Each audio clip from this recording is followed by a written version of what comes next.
In the bigger scheme of things is weatherizing America town by town and block by block. And I believe there's about 5,000 homes, perhaps more, in the city, and with about 400 people in 1 year.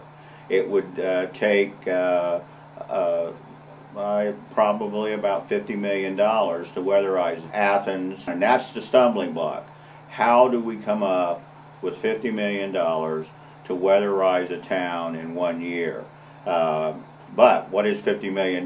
Well, people say, well, that's a lot of money, but $50 million isn't even the cost of one fighter jet. What $50 million would mean to us is, for a year's time, for every $1 million I spend on weatherization, I can weatherize a lot of homes, and I can create about 16 jobs per that $1 million.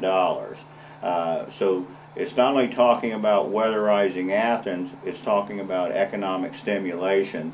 About 80% of the homes in Athens are rental units, and they're predominantly occupied by students.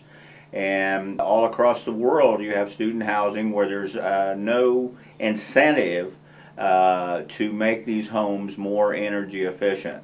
And we need to work on that if we're going to make universities and their surrounding communities green. Students are being exposed to energy efficiency and the ideas of making this a more efficient country, but a lot of times they're going back to housing that's terribly inefficient and sometimes unsafe. Working with Sonia Marcus, she had this idea to try to make the student housing in Athens, Ohio more energy efficient. Sonia had a good idea.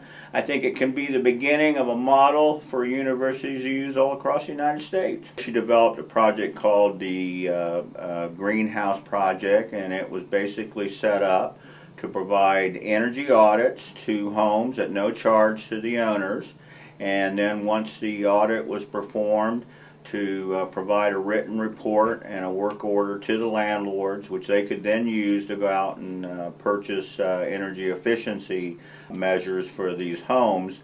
And if they purchased a measure, say like if they insulated the attic or upgraded the furnace to an energy efficient model, they could get a rebate for up to $500. $500, what we found out, was not enough incentive.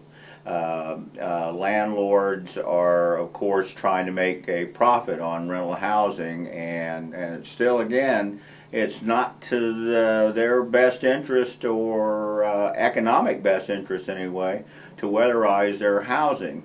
And so we're still faced with the fact that a majority of the houses in Athens, Ohio are energy inefficient.